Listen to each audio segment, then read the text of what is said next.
Hello दोस्तों, welcome back free circuit lab में आपको स्वागत करता हूं। दोस्तों आज हम लोग बात करेंगे एक मल्टीमीटर के बारे में। और कई दिनों से मैंने वीडियो अपलोड नहीं कर रहा था क्योंकि मेरा एग्जाम चल रहा था। अभी एग्जाम खत्म हो चुका है, अब वीडियो आएगी रेगुलरली। दोस्तों ये मीटर भेजा गया है बैंगगुड कंपनी से, तो big thanks to Banggood for sending me this for review.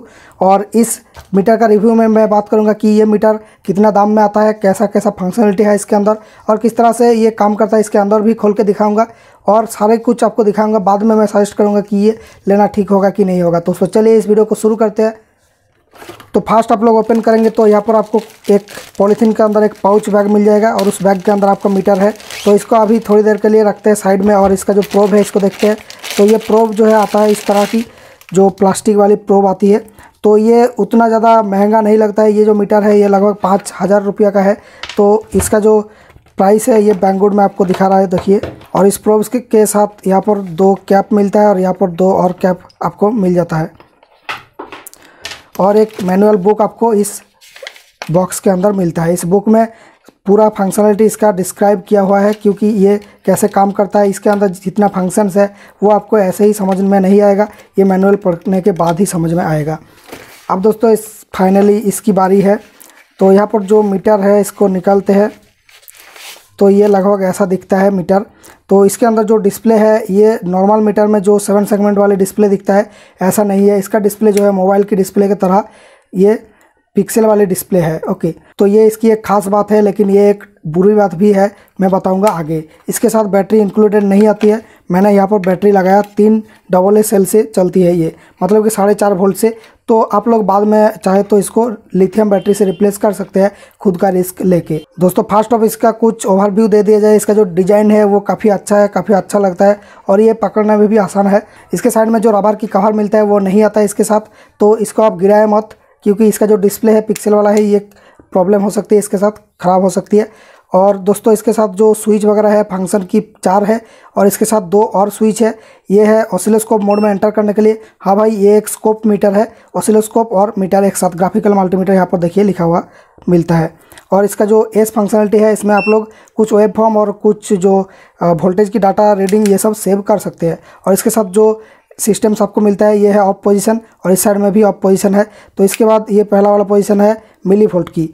इस मोड में ये 400 मिलीवोल्ट तक माप सकता है और 0.1 मिलीवोल्ट की रिजोल्यूशन के साथ। मतलब कि इसका जो काउंट है ये 4000 काउंट यहाँ पर मिलता है। 4000 काउंट का मतलब ये होता है कि 400 मिलीवोल्ट 0.1 मिलीवोल्ट की रिजोल्यूशन में माप सकता है। 4 वोल्ट की रिजोल्यूशन में देंगे तो ये जो है पॉइंट के बाद 3 डिजिट दिखा सकता है, मतलब 4.000 इस तरह की होती है ये काउंट की। मतलब जो 2000 काउंट वाले मल्टीमीटर आता है, येलो मल्टीमीटर जो हम सभी यूज करते हैं, उसमें जो है 2 वोल्ट तक वो पॉइंट के बाद 3 डिजिट तक दिखा सकता है। उसके बाद जैसे ही 2 वोल्ट पार हो गया तो वो पॉइंट के बाद 1 डिजिट कम हो जाएगी और पॉइंट के बाद 2 डिजिट दिखाएगा। और ये वो काम 4 वोल्ट तक कर सकता है, इसीलिए इसका जो काउंट रेट है वो है 4000 काउंट। कुछ मल्टीमीटर में 10,000 काउंट भी मिलता है। उसमें क्या होता है, बेसिकली आप 10 वोल्ट तक पॉइंट के बाद 3 डिजिट की एक्यूरेसी में माप सकते हैं, यही होता है डिफरेंस। यहाँ पर दोस्तों आप वोल्टेज की बात किया जाए तो यहाँ पर 400 मिलीवोल्ट से लेके ये 1000 वोल्ट तक माप सकता है। एसी वोल्टेज की बात करें तो ये भी सेम 750 मिलीवोल्ट तक और लोअर वोल्टेज ये सेम है। ये क्यों होता है 750, क्योंकि जो एसी की पीक वोल्टेज है 750 वोल्ट की पीक वोल्टेज 1000 वोल्ट होती है, इसीलिए ये स्पेसिफिकेशन दिया गया है। और ये जो हाईएस्ट वोल्टेज की स्पेसिफिकेशन है ये डिपेंड करता है इसकी पीसीबी की ट्रैक में कितना स्पेसिंग है एक ट्रैक से दूसरी ट्रैक के बीच, ताकि ये आर्क ना करे हाई वोल्टेज डालने से। और उसके बाद इसके अंदर जो रेजिस्टेंस वगैरह है जो वोल्टेज को ड्रॉप करता है वो भी आर्किंग ना करे, इसीलिए ये 1000 वोल्ट में लिमिट दिया जाता है। इससे ज़्यादा मापना चाहते हैं तो आपको एक्सटर्नली कुछ वोल्टेज को रिड्यूस करना पड़ेगा, वोल्टेज डिवाइडर बनाना पड़ेगा हाई वोल्टेज के लिए, वो अलग बात है। डीसी करंट में कुछ मोड मिलता है, 40 milliampere mode, 400 milliampere और 4 एम्पेयर और 10 एम्पेयर मोड। मतलब कि हाईएस्ट वैल्यू ये 10 एम्पेयर तक माप सकता है, लोएस्ट वैल्यू कितना भी लोएस्ट हो ये माप सकता है। और दोस्तों ये रेजिस्टेंस की वैल्यू जो है वो 40 मेगा ओहम तक माप सकती है, ये एक खास बात है इसका।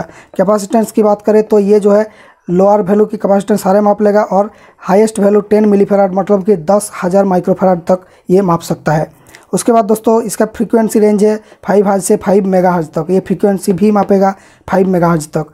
इसका ड्यूटी साइकिल रेट तो ये 0 से 100% ये होता ही है, ये लिखने का कोई मतलब नहीं होता है। और दोस्तों डायोड की जो मोड है कंटिन्यूटी मोड, उसमें ओपन सर्किट वोल्टेज मिलता है 1.5 वोल्ट, मतलब कि इससे हम लोग एलईडी टेस्ट नहीं कर सकते हैं जैसे दूसरा मीटर से करते हैं, और ये डायोड टेस्ट आसानी से कर लेगा। और दोस्तों कंटिन्यूटी में आपको 50 ओम के नीचे में बाजार मिलता है जजमेंट रेजिस्टेंस। ओके, उसके बाद दोस्तों बैटरी जो है 3 डबल एसएल लगती है। इसमें ऑटो स्लिप का ऑप्शन है, 15 मिनट तक अगर आप यूज नहीं करते तो ऑटो स्लिप हो जाएगा। इसके अंदर एक स्टोरेज फंक्शन है, ये 100 वैल्यू सेव कर सकता है और 10 वेबहम सेव कर सकता है। उसके बाद दोस्तों इसका साइज़ वगैरह दिया हुआ है और फ्यूज वगैरह क्या क्या है यहाँ पर दिया हुआ है, वेट वगैरह, और ये हमें देखने की ज़रूरत नहीं है। अब चलिए इसको हम लोग देखते हैं इसके अंदर की फंक्शनैलिटी। दोस्तों यहाँ पर आपको 4 पोर्ट मिलता है, इसमें से एक होता है 10 एम्पियर पोर्ट, मतलब कि ये हाई करंट के लिए।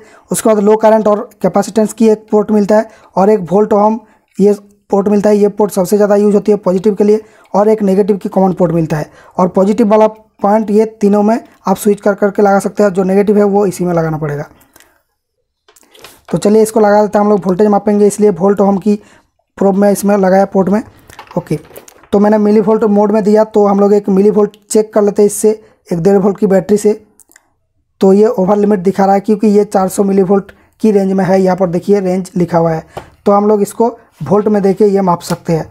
तो वोल्ट में दिया तो ये देखिए 4 वोल्ट की रेंज में है अभी, और ये पॉइंट के बाद 3 डिजिट दिखा रहा है, 1.312 वोल्ट इस बैटरी में है। उसके बाद हम लोग आ जाएंगे एसी वोल्टेज पे। तो एसी वोल्टेज पे मैं डायरेक्टली मेरा जो आउटलेट है यहाँ से वोल्टेज माप लूँगा।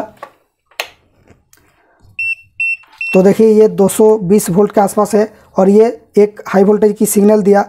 इसका मतलब जो है ये हाई वोल्टेज है, जो बाजार बजा 3 बार, और यहाँ पर एक नोटिफिकेशन आपको मिल रहा है हाई वोल्टेज के लिए। तो ये एक अच्छी बात है, ये नोटिफाई कर देता है कि आप हाई वोल्टेज मापने जा रहे हैं। उसके बाद हम लोग हर्ट्ज परसेंटेज में देखे इसी वोल्टेज का जो है फ्रीक्वेंसी देख सकते हैं। देखिए 50 हर्ट्ज हमारा घर में आ रहा है, और इसका जो ड्यूटी साइकिल है वो मापने के लिए ये सिलेक्ट वाले बटन को एक बार प्रेस करना पड़ेगा, फिर ये ड्यूटी साइकिल दिखाएगा। देखिए 50% जैसा ड्यूटी साइकिल है, मतलब कि जो इसके अंदर साइन वेव है वो सिमेट्रिक है।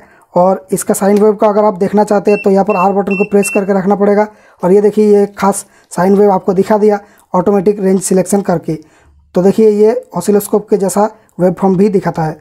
एसी का वेबफॉर्म इस तरह का होती है जो आपके घर में आती है, सब लाइट वगैरह फैन इसी से चलती है। अब दोस्तों चलिए दूसरा फंक्शन भी हम लोग चेक कर लेते हैं। तो इसमें हमें पहला फंक्शन मिल रहा है रेजिस्टेंस की, और इसका जो मोड है ये अभी 40 मेगा ओम मोड में है ये, लेकिन ऑटो मोड में है। जो रेजिस्टेंस मैं कनेक्ट करूँगा उसका मोड में ये ऑटोमेटिकली चला आएगा, और हम लोग सिलेक्ट करके भी ला सकते हैं इसको। तो मैंने एक 100 ओम रजिस्टर को माप रहा हूँ, तो देखिए ये ऑटोमेटिक रेंज को सिलेक्ट कर रहा है। उसके बाद ये ठीक ठाक एक रेंज में दे के आपको दिखा रहा है। देखिए तो ये 98.6 दिखा रहा है 100 ओम की रेजिस्टेंस को। तो इस सिलेक्ट बटन को दबाते जाएंगे तो एक एक अलग अलग मोड में ये सिलेक्ट होगा। यहाँ पर 4 मोड में है देखिए, तो इसको सिलेक्ट करेंगे तो डायोड मोड में आ गया।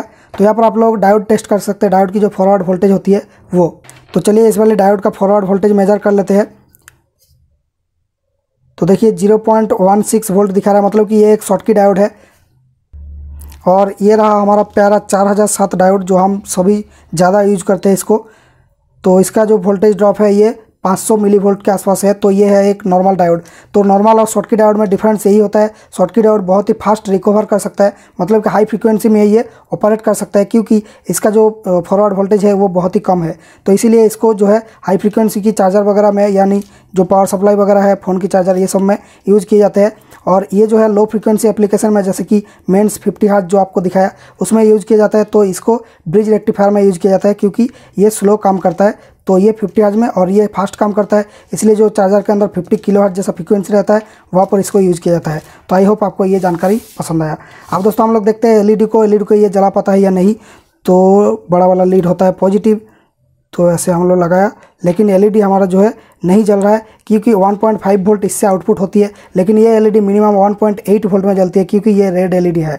और दूसरा एलईडी जो है इससे थोड़ा सा ज़्यादा वोल्टेज में जलती है। रेड एलईडी सबसे कम वोल्टेज में जलती है 1.8 वोल्ट में। तो चलिए देख लेते हैं एग्जैक्टली कितना वोल्टेज यहाँ से आउटपुट हो रहा है। ये देखिए 1.494 वोल्ट आउटपुट हो रही है इन दोनों प्रोब में। लेकिन दोस्तों इस मल्टीमीटर को मैं कंटिन्यूटी मोड में दे के दिखाता हूँ कितना वोल्टेज यहाँ से आउट होती है। तो देखिए ये 3.2 वोल्ट आउटपुट कर रहा है, मतलब कि ये जो आउटपुट है इसमें आपको एलईडी टेस्ट करने का सुविधा मिलता है। तो देखिए मैंने एलईडी टेस्ट करके भी आपको दिखाता हूँ कि एलईडी को ये जला पाता है या नहीं। ये देखिए एलईडी जल रहा है ना। तो इस तरह से आप लोग एलईडी की फॉरवर्ड वोल्टेज टेस्ट कर सकते हैं। तो इस डिस्प्ले में इसका फॉरवर्ड वोल्टेज दिखेगा, ये देखिए 1.6, ये मिनिमम वोल्टेज होता है जिसमें एलईडी जलता है। तो ये मीटर एक बहुत ही खास मीटर है, इसका लगभग आधा से भी कम प्राइस में आता है और बहुत ही अच्छा फंक्शनलिटी देता है। बस इसमें वेब फॉर्म की जो सुविधा है ये नहीं मिलता है, बाकी सब कुछ है इसमें। इसका रिव्यू वीडियो देखने के लिए ऊपर में आई बटन में जो वीडियो आ रहा है वो देख सकते हैं। अब चलिए इसका जो मोड है इसको चेंज करते हैं, डायोड, और उसके बाद है कंटिन्यूटी मोड। तो कंटिन्यूटी मोड में ये बीप कैसा देता है, ये देखिए टच करते ही बीप देता है, तो ये काफ़ी फास्ट है। ये एक अच्छी बात है। ये 50 ओम के नीचे में कंटिन्यूटी में बीप मिलता है। उसके बाद है हमारा कैपेसिटेंस मोड। तो हम लोग एक कैपेसिटर को चेक कर लेते हैं। ये है 104 नंबर की कैपेसिटर, मतलब कि ये 0.1 माइक्रोफैराड की है, मतलब कि 100 नैनोफैराड की। तो चलिए इसको देखते हैं। तो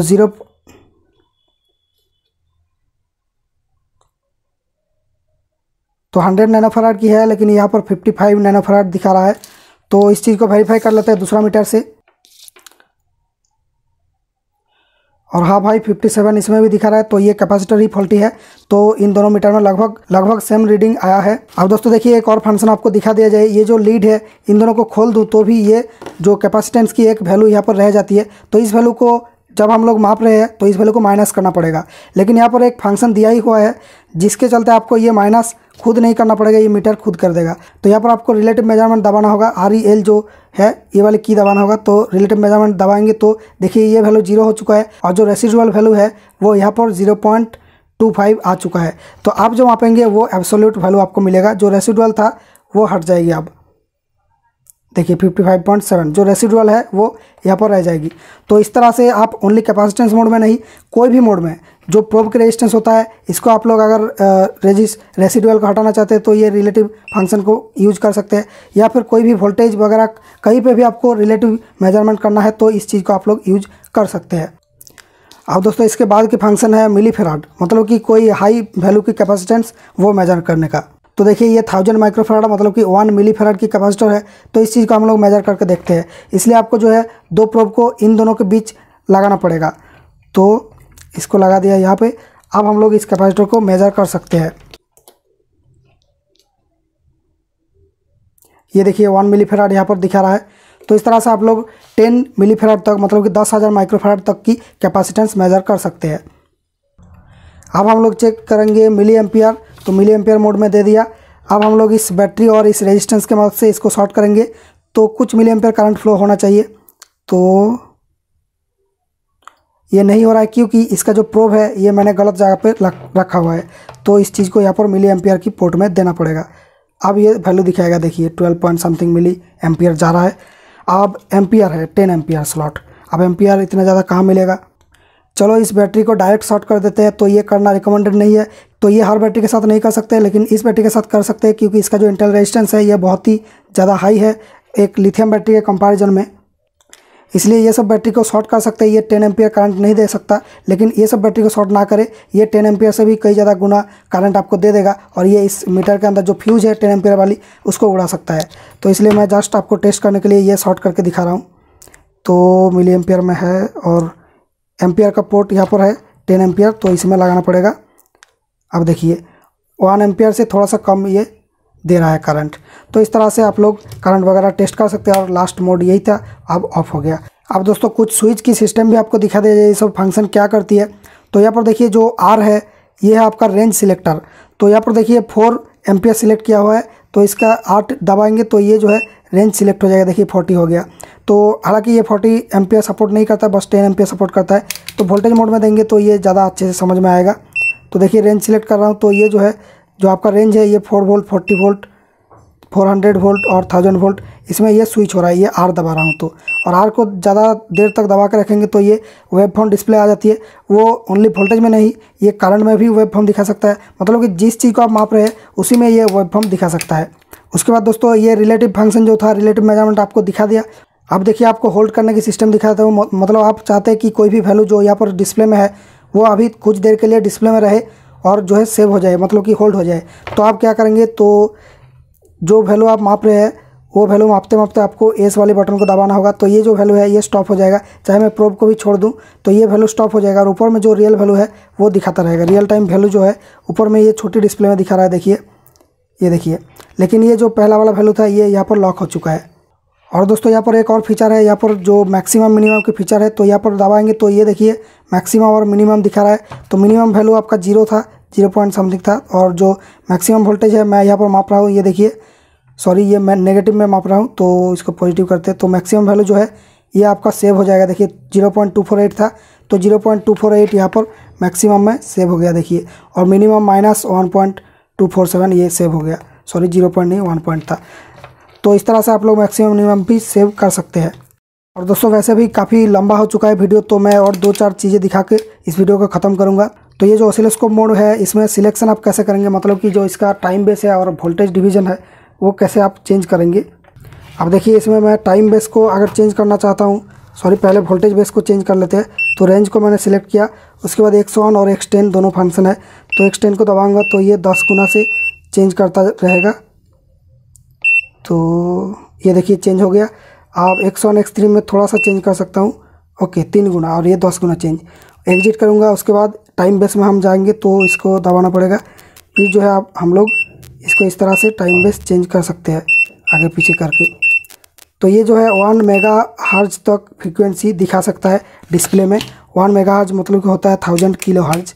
तो ये लगभग पावर सप्लाई वगैरह को माप देगा आराम से। इसके अंदर 2.5 मेगा सैंपल पर सेकंड मिलता है। तो चलिए इसका फ्रीक्वेंसी कम ज़्यादा करके हम लोग देखते हैं फ्रीक्वेंसी में क्या असर यहाँ पर देखने को मिलता है। 1 किलोहर्ट्ज़, 2, 3, 4 किलोहर्ट्ज़ बढ़ाते हैं, और 38 किलोहर्ट्ज़ सब ठीक ठाक दिखा रहा है, और बढ़ाते हैं 400 किलोहर्ट्ज़ ठीक दिखा रहा है, 3.5 मेगाहर्ट्ज़ ये भी ठीक दिखा रहा है देखिए। इसके बाद और ज़्यादा ये नहीं जा सकता है। तो इसमें जो लगभग क्लेम किया था 5 मेगाहर्ट्ज़ यहाँ पर, तो ये जो है ठीक ठाक से ही मुझे लग रहा है ये काम कर पाएगा। और दोस्तों इसका जो वेवफॉर्म है वो देख लेते हैं।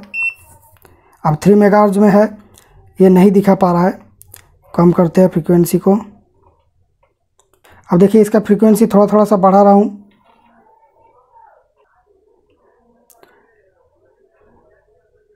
तो ये लगभग अभी तक भी ठीक दिखा रहा है। अब इसका टाइम बेस को थोड़ा सा चेंज करना पड़ेगा, ओके 400 हर्ट्ज़ में है, अभी 4 किलो हर्ट्ज़ में है, ये भी ठीक ठाक ही दिखा पा रहा है, नो प्रॉब्लम यार। फिर बढ़ाते हैं 38 किलो हर्ट्ज़, ओके अभी भी एक्सेप्टेबल है। फिर से देखते हैं बढ़ा के 390 किलो हर्ट्ज़। अब देखिए ये जो ट्रायंगल वेव हमने दिया था उसको ये साइन वेव जैसा दिखा रहा है, मतलब कि अब ये काम नहीं कर पा रहा है। तो लगभग ये 200-300 किलोहर्ट्ज़ तक अच्छे से माप लेता है, उसके बाद ये दिखाता है लेकिन ये उतना अच्छा नहीं दिखाता, मतलब ये एक्सेप्टेबल नहीं है। उसके बाद हम लोग जा सकते हैं, ये देखिए 3.4 मेगाहर्ट्ज़ है, ये भी दिखा रहा है, लेकिन इसका जो फ्रीक्वेंसी वगैरह है वो गलत दिखाएगा। ये देखिए 950 हर्ट्ज़ दिखा रहा है, मतलब कि ये नहीं कर पा रहा है ये।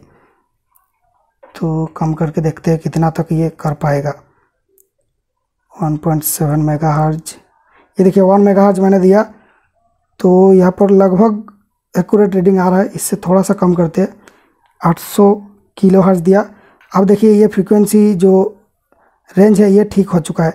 तो ये मतलब कि 1 मेगाहर्ट्ज़ से थोड़ा सा कम तक ये माप सकता है, लेकिन वेवफॉर्म दिखा सकता है 200-300 किलोहर्ट्ज़ तक ठीक से, ओके। अब चलिए इस मीटर का एक बार क्विक करंट टेस्ट कर लिया जाए, ये चालू रहते टाइम कितना करंट खाता है। तो ये ऑन रहते हुए लगभग 60 मिली एम्पेयर करंट ले रहा है, और ये अगर बाजार मोड में दिया जाए इसको तो 80 मिली एम्पेयर करंट ये खाता है। तो ये बहुत ही ज़्यादा करंट है एक जो AA सेल है इसके लिए। तो इन सब सेल को ये बहुत जल्दी ही डिस्चार्ज कर देगा। तो ये अच्छा होगा कि आप इसको लिथियम बैटरी के लिए बना ले, क्योंकि ये 4.5 वोल्ट में चल रही है, और लिथियम बैटरी भी 4.2 वोल्ट से 3 वोल्ट के बीच में रहती है, तो ये आसानी से चल जाएगा। और दोस्तों चलिए इसको टीयर डाउन करके देखते हैं, मतलब कि अंदर खोल के देखते हैं कि इसके अंदर क्या क्या IC वगैरह है। तो ये रहा इसकी इनसाइड, तो देखिए काफ़ी अच्छा दिख रहा है यहाँ पर। तो बैटरिया को खोल देते हैं, कहीं कुछ टच हो जाने से बोर्ड ख़राब हो जा सकती है, ओके। अब यहाँ पर देखिए क्या क्या चिप हमें देखने को मिलता है यहाँ पर। तो ये है आपका ARM STM32F400। तो ये एक माइक्रो कंट्रोलर है, इसका मेन फंक्शन को ड्राइव करने का मतलब कि ADC वगैरह सब इसके अंदर है। और जो यहाँ पर एक और चिप है, इसका नाम है CS7721। तो ये जो है डिस्प्ले की ड्राइविंग के लिए है, इस डिस्प्ले के लिए जो यहाँ पर डिस्प्ले लगा हुआ है। तो ये माइक्रो कंट्रोलर क्या करती है, बहुत पूरा सिस्टम को ये चलाता है, फिर ये जो है डाटा भेजता है इसको, और ये जो है डिस्प्ले को ड्राइव करता है। तो इस तरह से ये चलता है और कुछ क्रिस्टल यहाँ पर है और कुछ एडिशनल आईसी यहाँ पर है और कैपेसिटर वगैरह और रजिस्टर मेल्फ वगैरह, और यहाँ पर कुछ छोटा छोटा कैपेसिटर्स, बैटरी कंटेनर और साथ में एक पीटीसी है यहाँ पर छुपा हुआ, और 2 फ्यूज हमें देखने को मिलता है, 3 फ्यूज। तो ये वाले फ्यूज है 500 मिली एम्पियर का, ये मिली एम्पियर रेंज की फ्यूज है। और जो यहाँ पर एक फ्यूज है 10 एम्पियर का, तो ये होता है 10 एम्पियर वाली जो पोर्ट है इसका फ्यूज, ये वाली। और जो वोल्ट ओम कैप इसमें भी एक फ्यूज लगा हुआ है, वो है यहाँ पर 500 मिली एम्पियर का। तो ये सब फ्यूज होता है एसएमडी फ्यूज। ये मैंने सुना है कि ये रिसेटेबल है, तो ये ख़राब हो जाने के बाद इसके अंदर सोल्डरिंग कर देने से फिक्स हो जाता है, लेकिन मुझे नहीं पता वो कैसे करते हैं। तो इस चीज़ को अगर ख़राब हो जाए तो रिप्लेस करना मिलना मुश्किल है, तो आपको बड़ा फ्यूज ही यहाँ पर कहीं से सोल्डरिंग करके लगाना पड़ेगा। और इस कवर के अंदर एक बहुत ही अच्छा चीज़ हमें देखने को मिल जाता है, ये है सील्डिंग। तो सील्डिंग का क्या मतलब होता है, इसका जो ग्राउंड पॉइंट है इस बोर्ड का, वो इस स्प्रिंग के थ्रू जाके टच होता है इस वाली पॉइंट में। तो ये पीछे से अगर कोई डिवाइस के ऊपर इसको रखा, मतलब कि कोई चीज़ के ऊपर इसको रखा, उसके नीचे कोई ट्रांसफार्मर वगैरह है या फिर कोई भी इलेक्ट्रॉनिक जो रेडिएशन आ रहा है, वो इस सील्डिंग में शॉर्ट हो जाएगी और वो इस आईसी चिप में नहीं पहुंचेगी। तो दोस्तों ये वीडियो कैसा लगा कौन सा बताइए। अगर वीडियो पसंद आया तो इस वीडियो को लाइक करें, कुछ सीखने को मिला तो इस चैनल की और वीडियोस देखिए। अगर ये चैनल पसंद आता है तो प्लीज़ सब्सक्राइब कर लेना दोस्तों। थैंक यू फॉर वॉचिंग, मिलेंगे नेक्स्ट वीडियो में। और दोस्तों इस चीज़ का बाइंग लिंक डिस्क्रिप्शन में है, आप जाके कूपन कोड भी मिल जाएगा, वहाँ पर जाके आप वहाँ पर से बाई कर सकते हैं अगर आपको चाहिए तो मुझे लगता है ये 5000 रुपया में उतना वर्थ इट नहीं है। तो उससे अच्छा आप लोग कोई मीटर ले ले 2000 रुपया जैसा कुछ इस तरह का मीटर, तो ये भी काफ़ी अच्छा रहेगा। तो अगर आपको एंट्री लेवल कोई वेबफॉर्म दिखाने वाला मीटर चाहिए ही तो आप ये ले सकते हैं, नो प्रॉब्लम। तो थैंक यू फॉर वॉचिंग, मिलेंगे next video with fresh and new idea.